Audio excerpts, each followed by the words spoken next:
Bismillahirrahmanirrahim. Sekarang kita akan membahas di manajemen strategik. Bahasan kita kali ini adalah lingkungan eksternal, yaitu kita melihat peluang, ancaman, persaingan industri, dan analisis pesaing.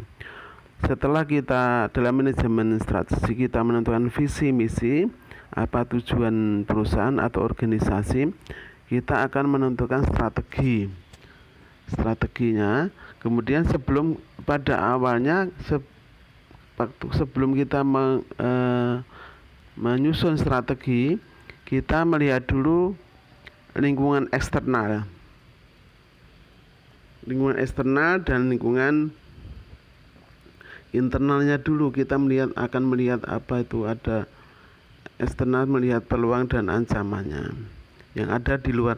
Lingkungan eksternal adalah kekuatan yang ada di luar diri kita, atau di luar perusahaan, atau di luar organisasi, yang tidak bisa kita kendalikan, yang tidak bisa dikendalikan oleh perusahaan. Maka dikatakan itu adalah lingkungan eksternal. Karena tidak bisa kita kendalikan, tidak bisa dikendalikan oleh perusahaan, maka di luar diri kita itu ada peluang dan ancaman. Peluang itu yang di luar eksternal itu ada apa yang tidak bisa kita pengaruhi. Bisa peraturan pemerintah tentang keuangan, peraturan pemerintah, keuangan, tenaga kerja, ketersediaan tenaga kerja, kemudian supplier, pesaing, kemudian pelanggan, kemudian selera pelanggan, daya beli masyarakat, jumlah penduduk, dan sebagainya. Itu merupakan lingkungan eksternal.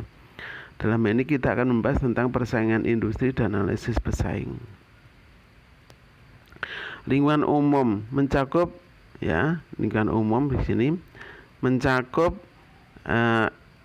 elemen dalam masyarakat luas yang dapat mempengaruhi satu industri dan perusahaan-perusahaan di dalamnya. Mananya di sini adalah bahwa lingkungan yang luas, bahwa lingkungan eksternal itu bisa mempengaruhi oleh kondisi perusahaan. Contohnya sekarang ini yang terjadi, misalkan ada krisis perang Ukraina Rusia.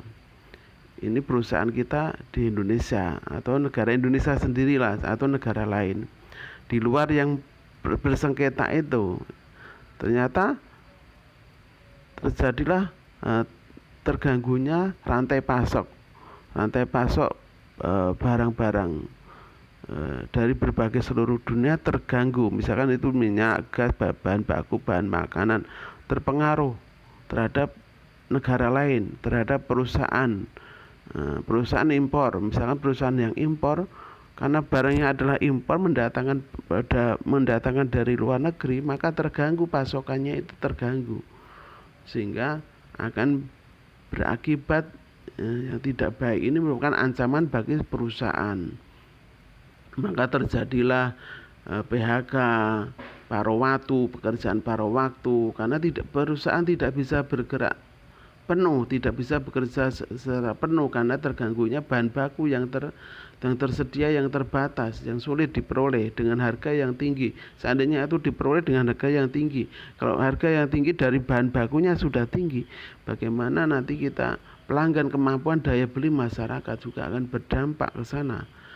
Maka ini harus dipelajari dalam lingkungan eksternal industri yang berdampak kepada perusahaan. Ini masih dalam segi pasokan saja, belum peraturan pemerintah juga, belum juga tadi masuk berdampaknya kemana-mana, daya beli, pasokan, juga selera konsumen berubah dan sebagainya. Kemudian lingkungan industri, sekelompok faktor ancaman masuknya pendatang baru, pemasok, pembeli, produk pengganti, dan intensitas persaingan antar pesaing yang mempengaruhi suatu perusahaan dan langkah serta tanggapan bersaingnya.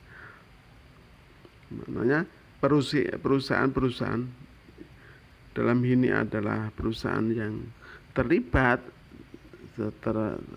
langsung terhadap perusahaan kita atau suatu organisasi kita, ini berpengaruh. Misalnya ini adalah pendatang baru, kan berarti menciptakan persaingan, menciptakan persaing baru. Kalau persaingan banyak maka terjadilah kompetisi, terjadilah persaingan harga, bisa promosi dan lain sebagainya ya. Akan berpengaruh terhadap apa? Harga, kualitas produk.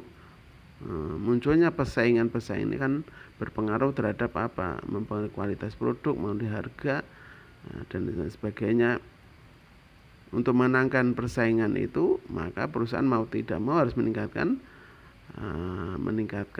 kualitas produk, kualitas barangnya, dengan harga yang lebih murah. Seperti itulah terjadilah pesaing itu sebagai ancaman. Mau tidak mau perusahaan harus berubah untuk memenangkan persaingan. Kemudian pemasok, seperti itu, pemasok barang, bahan baku, bahan bakar dan sebagainya akan berpengaruh. Kemudian terhadap pembeli, ya, karena pemasoknya juga berpengaruh, pembeli juga akan berpengaruh. Kemudian produk pengganti adalah substitusi. Pengganti, adakah barang substitusi untuk menggantikan produk itu? Tersedianya barang-barang pengganti substitusi di luar kita. Mana ada, kalau minyak BBM itu bisa gas, bisa tenaga air, bisa tenaga angin dan sebagainya.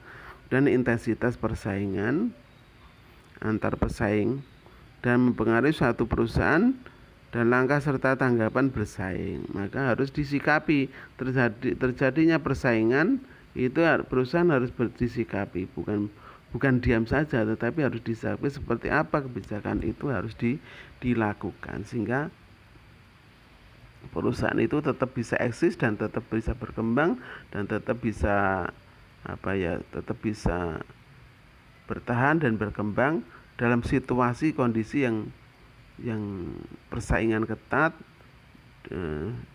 dalam kondisi ancaman, tetapi perusahaan mencari strategi seperti apa untuk mencapai pencapaian tujuan dari perusahaan tadi. Berikutnya adalah gambaran lingkungan eksternal. Gambaran lingkungan eksternal yang akan menciptakan ancaman pesaing baru tadi, kekuatan pemasok, jumlah pemasok, kekuatan pemasok, barang yang dipasok dan sebagainya. Kemudian kekuatan pembeli, daya beli masyarakat, kemudian produk pengganti dan intensitas pesaing. Lingkungan eksternal ini semua dipengaruhi oleh kondisi umum lingkungan tadi, lingkungan industri ya. Ini ada demografi, jumlah penduduk, tingkat usia kerja, tingkat usia konsumen, angkatan muda, tua dan sebagainya, demografi, tersebarnya seperti apa, kualitas tenaga kerja seperti apa yang tersedia, tingkat umur. Di sini akan menciptakan peluang jumlah penduduk, daya beli, pendapatan masyarakat dan lain sebagainya akan dilihat dari demografi di sini. Kemudian ada kondisi ekonomi, daya beli masyarakat, kemudian tingkat nilai tukar nilai tukar, jumlah persaingan dan sebagainya. Kemudian dan di lingkungan ekonomi ya, inflasi, daya beli, kemudian harga dan sebagainya, persaingan itu.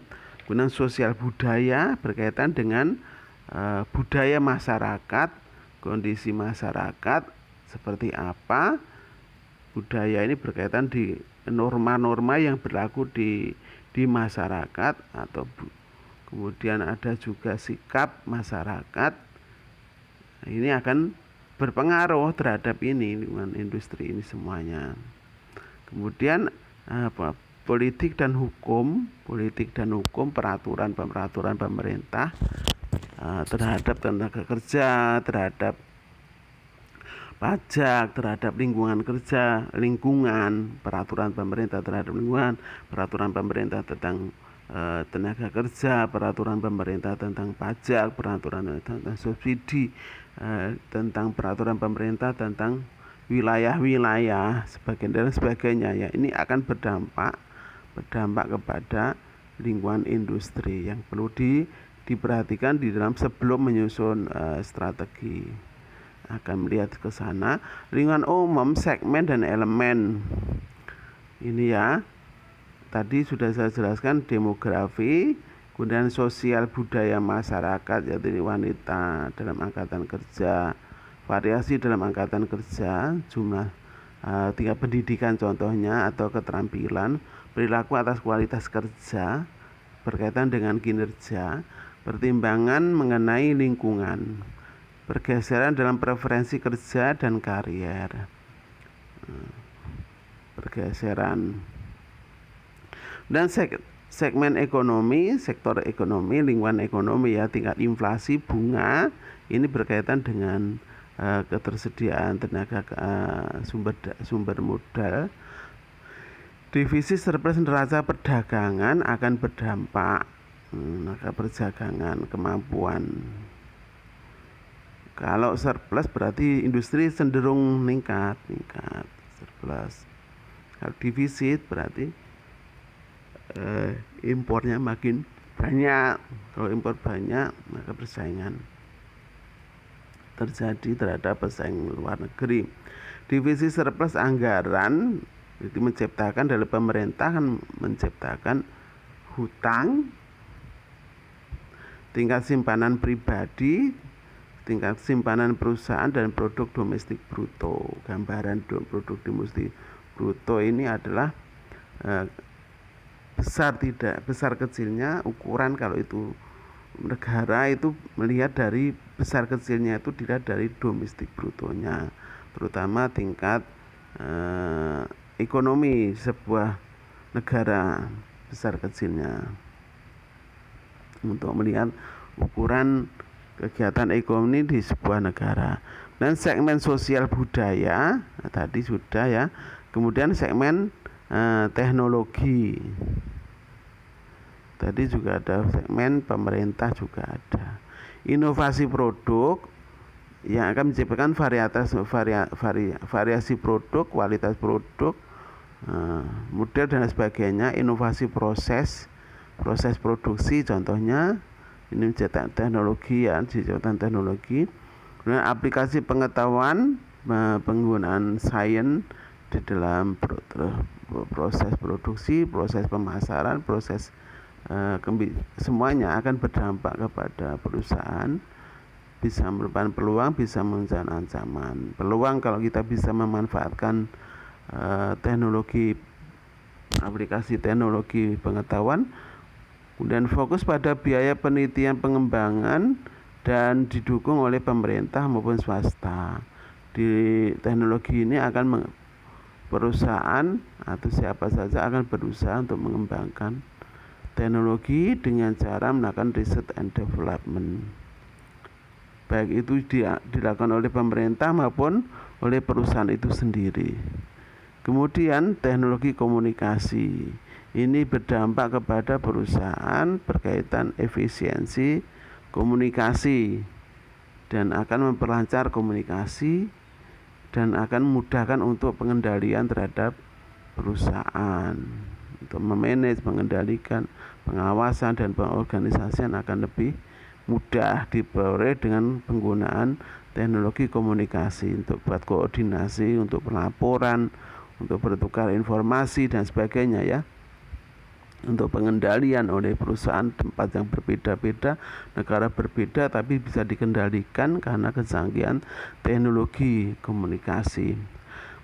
Komponen analisis eksternal, scanning, mengidentifikasi petunjuk awal dari perubahan dan kecenderungan lingkungan. Jadi diidentifikasi perubahan-perubahan awal apa dan kecenderungannya seperti apa terhadap kondisi ekonomi eksternal, kondisi eksternal perusahaan akan berdampak awalnya seperti apa, kecenderungan seperti apa, akan melihat seperti apa dan dampaknya seperti apa, itu akan diidentifikasi. Jadi untuk mengambil satu kebijakan untuk strategi seperti apa yang kita akan lakukan, pertama adalah meneliti, melihat perubahan-perubahan yang terjadi, mengamati, kemudian kecenderungannya seperti apa. Nah, disitulah kita akan membuat strategi. Memonitoring, mendeteksi arti melalui observasi terus-menerus atas perubahan dan kecenderungan yang dimonitor. Jadi diobservasi, diamati terus-menerus seperti apa itu kondisi. Seperti terjadi perang Ukraina Rusia ini terjadi, berbagai negara terganggu, pasokan barangnya terganggu. Maka persiapan seperti apa untuk mengantisipasi terhadap perubahan-perubahan itu, apa yang harus kita lakukan. Maka kita melihat terus, monitor terus perkembangannya supaya kita sebelum itu terjadi, kita harus untuk mengantisipasi supaya tujuan tercapai. Maka kita terjadi perubahan-perubahan dan sebagainya, apa yang harus kita tindaknya, diamati itu perubahan-perubahan itu. Kemudian forecasting adalah mengembangkan proyeksi atas hasil diantisipasi berdasarkan perubahan dan kecenderungan yang dimonitor ya. Membuat suatu prediksi ke depan seperti apa, kemudian kita melangkah seperti depan itu, gambaran ke depan itu, kemudian kita monitor perubahan-perubahan, kecenderungan yang terjadi itu. Kalau ada perubahan, berarti kita harus ada perubahan. Kita harus membuat perubahan, tindakan perubahan untuk untuk mengantisipasi perubahan itu.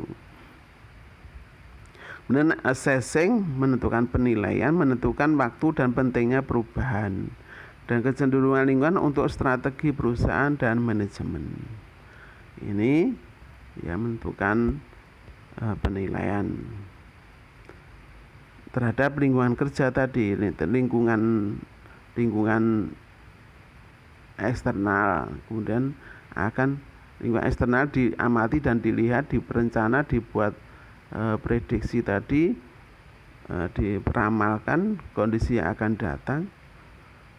Kemudian untuk strategi perusahaan dan manajemen itu diamatinya lingkungan eksternal itu sebagai alat untuk membuat strategi dan manajemen perusahaan.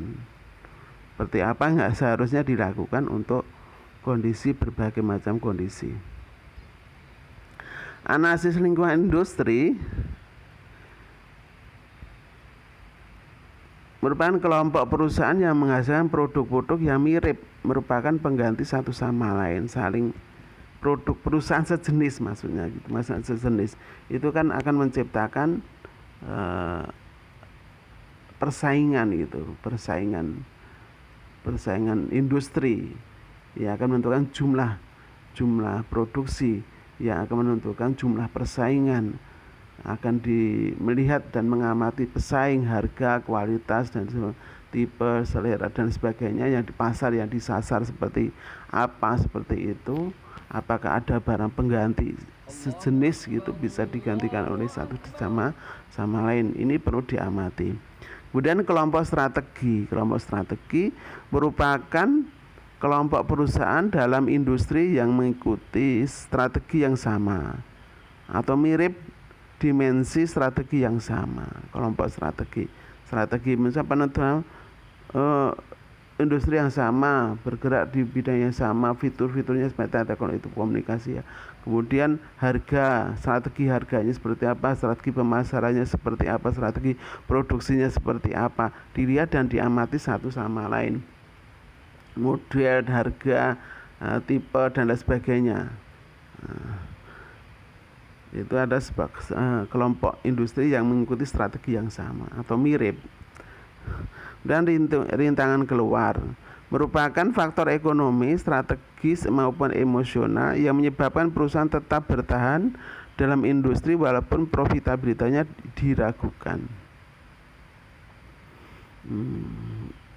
Tetap bertahan karena bertahannya itu dampaknya baik, bertambah tenaga kerja, eksistensi, keberadaan, mempertahankan tenaga kerja, keberadaan produk itu.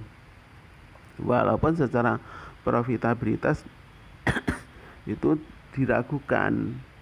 Barangkali kedepannya lagi akan terjadi perubahan lagi seperti itu, dipertahankan perubahan lagi dengan segala macam strateginya untuk menghadapi kondisi perubahan-perubahan. Seperti ini sekarang ini ada terjadi krisis itu terjadi banyak perusahaan-perusahaan yang kurang pemasok, bahan bakunya kurang pemasok, akhirnya jumlah tenaga kerja banyak yang nganggur, maka dibuatlah sistem produksi jumlah kecil, dibuat shift, dikurangi jam kerjanya, dikurangi dan sebagainya.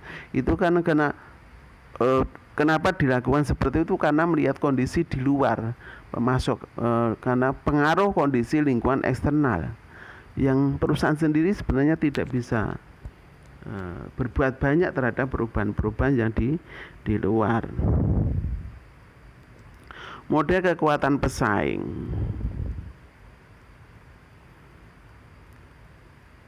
Persaingan antar perusahaan itu adalah kompetisi, ini persaingan perusahaan menciptakan kompetisi harga, persaingan harga, inovasi produk dan pembeda, produk-produk pembeda. Kekuatannya,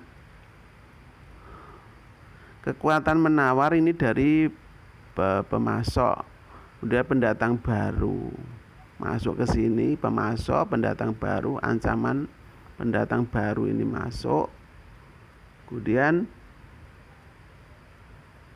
kekuatan tawar menawar, ini pembeli,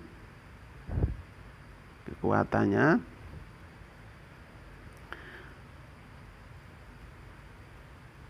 ya, ini melihat proses itu di sini, pemasok di sini, pembeli di sini. Ini saya yang menawarkan, ini menawar bagi ini berpengaruh ke sini. Pendatang baru akan berpengaruh terhadap jumlah persaingan dan sebagai juga di sini juga berpengaruh terhadap barang pengganti, ini berpengaruh terhadap itu tadi. Nah, Kak,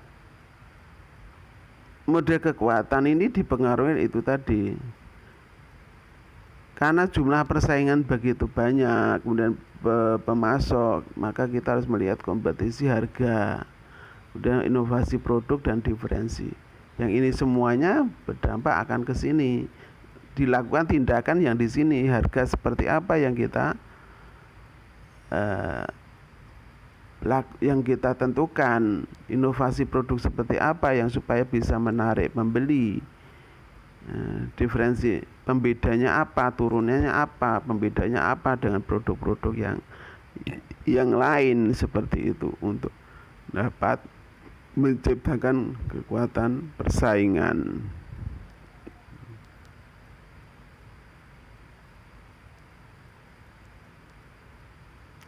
Ancaman pendatang baru, produsen baru membahayakan perusahaan-perusahaan yang telah ada. Produsen baru menghasilkan kapasitas produksi tambahan, artinya jumlah produksi makin, jumlah barang yang tersedia di pasar makin banyak. Kecuali permintaan terhadap barang meningkat, tambahan kapasitas akan menekan agar biaya bagi pembeli rendah, yang mengakibatkan turunnya penjualan dan laba bagi seluruh perusahaan industri sejenis. Ini. Jadi pendatang baru itu menjadikan jumlah produksi yang di pasar itu, jumlah produk yang ditawarkan sejenis itu makin banyak. Ya, kecuali permintaan terhadap barang itu meningkat. Jadi jumlahnya banyak, permintaan juga makin meningkat, nah, itu juga enggak begitu berat. Tambahan kapasitas akan menekan ya. Kemudian maksudnya tambahan kapasitas produksi itu akan menekan biaya. Menekan biaya, jumlah memproduksi dalam jumlah besar itu lebih biaya produksinya makin rendah. Pengguna misal teknologi itu menciptakan harga barang yang lebih biaya produksi makin murah. Dalam kapasitas tertentu ya. Kemudian pembeli rendah, pembeli yang jumlahnya kecil akan mengakibatkan turunnya penjualan dan laba. Kalau meningkat, kapasitas meningkatkan produksi berarti kapasitas produksi meningkat, cenderungan biaya lebih rendah. Kalau seandainya itu diikuti dengan jumlah permintaan yang makin tinggi. Tapi kalau seandainya pembelinya makin turun gitu, akan mengurangi laba, potensi laba akan berkurang, turunnya penjualan akan potensi laba perusahaan industri semakin rendah. Kalau seandainya tambahnya persaingan itu akan lebih memperkarah, apalagi jumlah pelanggannya makin berkurang.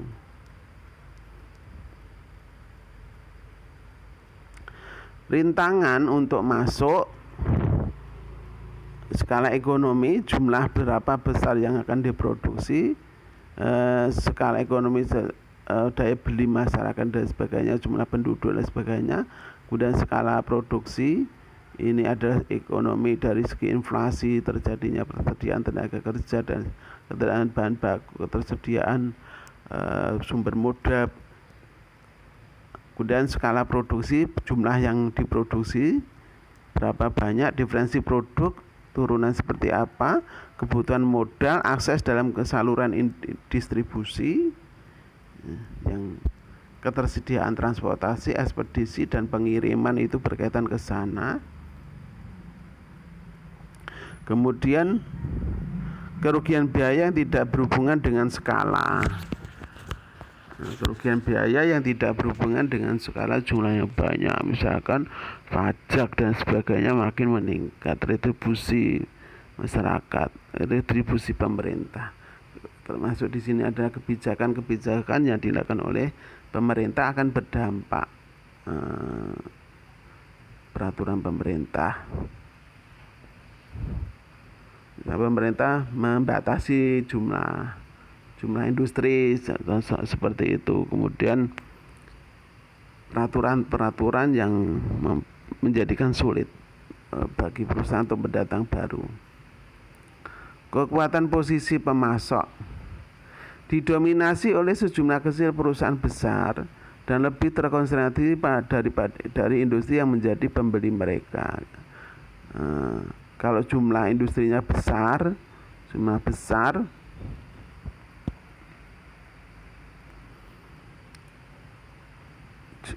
didominasi oleh jumlah perusahaan kecil, perusahaan besar dan lebih terkonsentrasi. Kemudian produk pengganti yang baik tidak tersedia bagi pembeli. Mau tidak mau harus itu produk yang sudah ada karena penggantinya tidak ada. Seperti sekarang ini gandum terganggu, maka ada pengganti enggak untuk industri gandum yang lain, diperoleh dari mana? Dari ketela, dari ubi-ubian dan sebagainya. Itu sebagai misalkan itu bahan makanan. Pembeli bukan merupakan konsumen bagi pemasok, pembeli. Produk pemasok penting bagi pembeli. Produk pemasok penting bagi pembeli. Itu akan meningkatkan loyalitas loyalitas bagi pembeli. Mau tidak mau merek tertentu ada fanatik loyal, satu pelanggan pembeli loyal terhadap produk itu. Efektivitas produksi pemasok menciptakan biaya peralihan yang tinggi bagi pembeli. Penggantian produksi, penggantian teknologi kan cenderung mahal gitu. Teknologinya yang mahal, walaupun produksinya makin nanti akan menciptakan efisiensi. Penggantiannya itu yang mahal, akan dibebankan kepada produk akhir juga.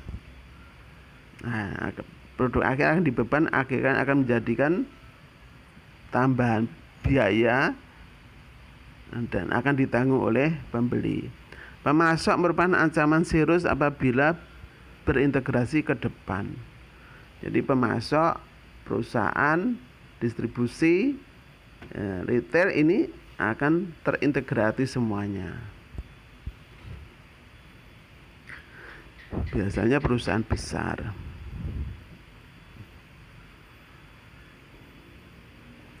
Kekuatan posisi pembeli, membeli sejumlah besar hasil satuan industri. Ya, membeli sejumlah besar hasil satuan industri. Seandainya itu perusahaan besar membeli dalam jumlah yang besar. Nah, seperti itu. Produk yang dibeli dari satu industri merupakan porsi yang signifikan bagi biaya pembeli. Ya. Jadi, kalau jumlah besar yang dibeli oleh pembeli itu cenderung dia akan bisa menentukan biaya. Apalagi kalau ada barang substitusi, dia akan bisa memilih yang lain seperti itu. Apalagi ada jumlah pesaing yang lain, dia akan bisa memilih usaha yang lain. Karena apa? Pembelian dalam jumlah yang besar. Dapat berpindah ke pemasok lain dengan biaya lebih rendah karena banyak pilihan.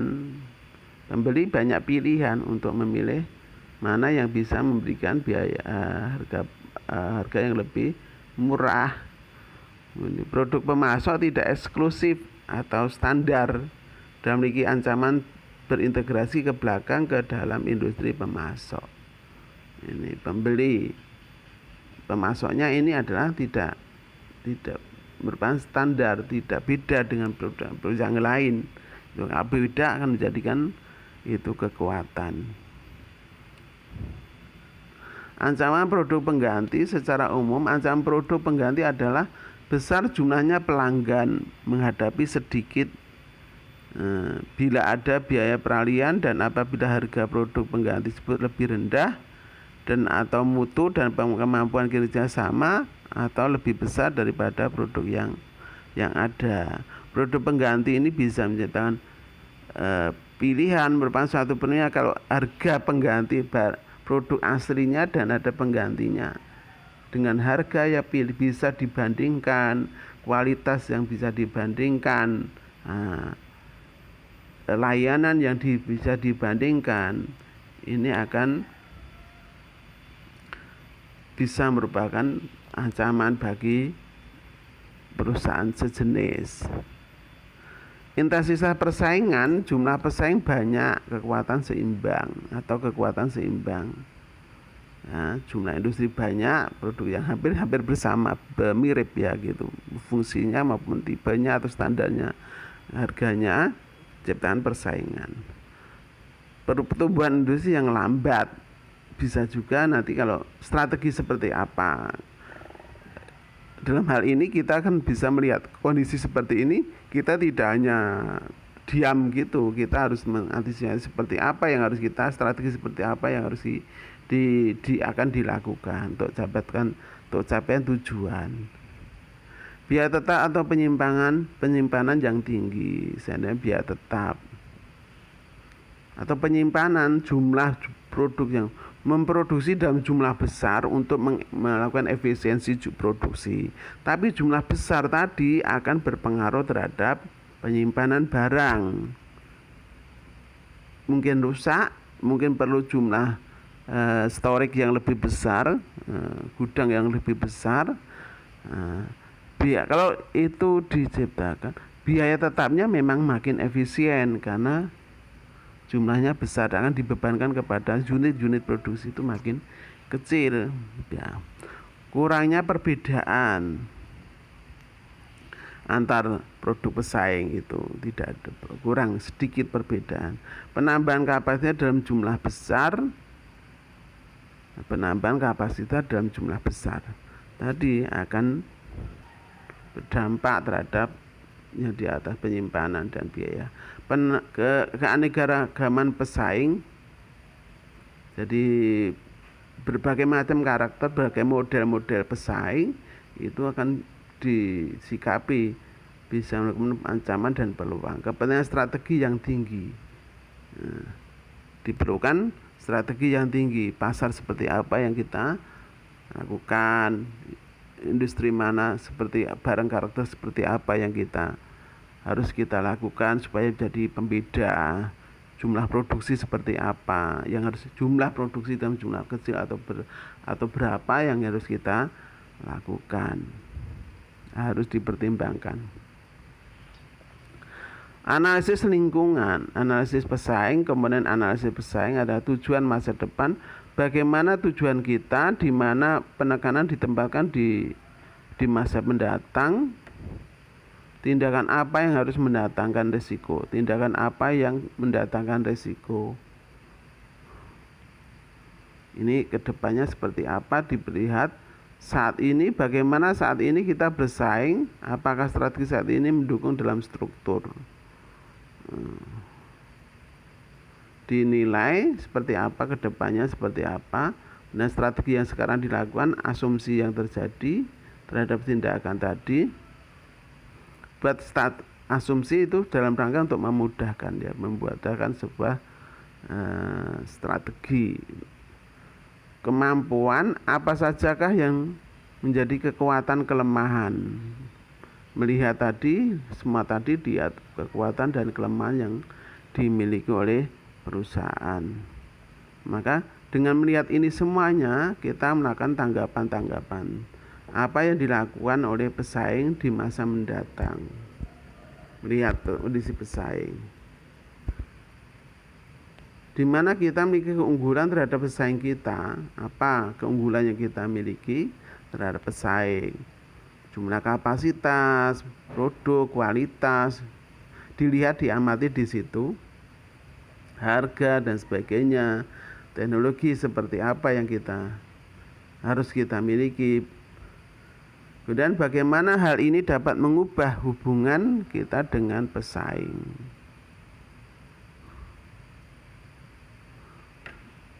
Mungkin kerjasama, mungkin kita bersaing dan sebagainya. Kita kerjasama dalam teknologi, kerjasama dalam harga dan penentuan kebijakan-kebijakan.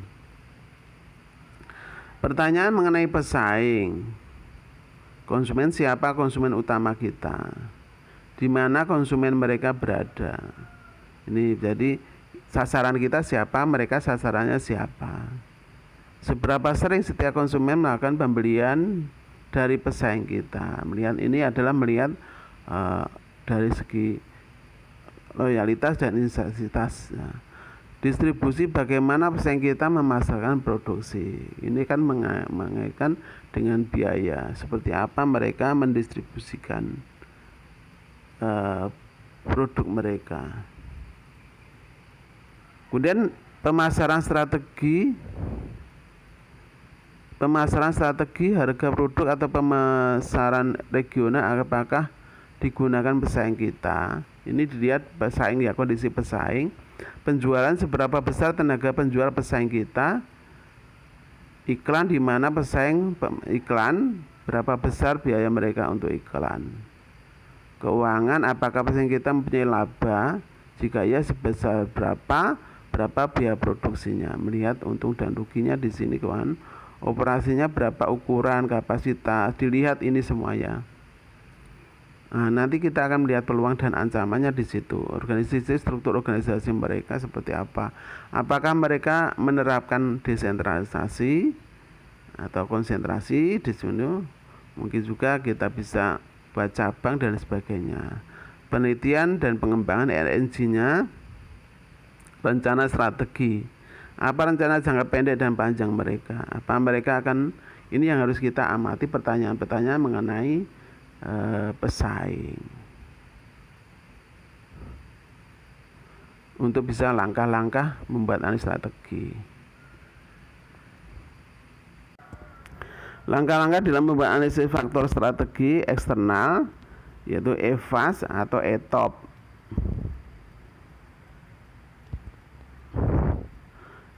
External Factor Analysis Strategic. Tuliskan peluang dan ancaman-ancaman. diberi 5 sampai 10 dalam kolom 1 diberi ya. Kemudian peluang ancamannya apa saja? Beri bobot setiap faktor 1 paling tinggi sampai dengan 0,00 ya, tidak. Dalam kolom 2 berdasarkan kemungkinan pengaruh suatu faktor terhadap posisi strategi perusahaan. Bobot total harus berjumlah 1. Ini ya. Kemudian beri nilai setiap, nanti contoh di belakang, beri nilai setiap faktor. Baik adalah baik sekali itu 5 sampai dengan 1 sangat jelek. Berdasarkan respon perusahaan terhadap faktor tersebut. Kalikan setiap bobot faktor dengan rating untuk memperoleh setiap skor yang dibobot dengan setiap faktor dalam kolom 4. Gambarkan kolom 5 keterangan untuk menjelaskan kegunaan setiap faktor. Tambahkan skor yang dibobot bagi perusahaan pada kolom 4. Hal ini menunjukkan seberapa baik perusahaan menanggapi faktor-faktor strategi dalam lingkungan eksternal. Ini ETOP ini menciptakan ini. Seberapa baik menanggapi faktor eksternal. Ini. Faktor eksternal ini peluang dan ancaman tadi. Kemudian diberi bobot jumlahnya 1, masing-masing ini, masing faktor tadi bobotnya adalah di sini, tapi totalnya harus 1 di sini totalnya. Kemudian rating dibuat ranking tertinggi, dibuat rating tertinggi. Paling baik tadi 5, yang jelek 1 gitu. Ya, masing-masing faktor tadi diberi rating. Kemudian di skor pengalian, di skor ini kalian ini ketemulah yang di sini. Keterangannya adalah akuisisi offer, ini diberikan keterangan.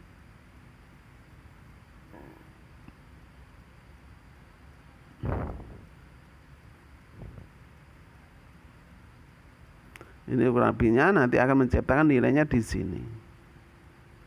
Total seberapa baik perusahaan menghadapi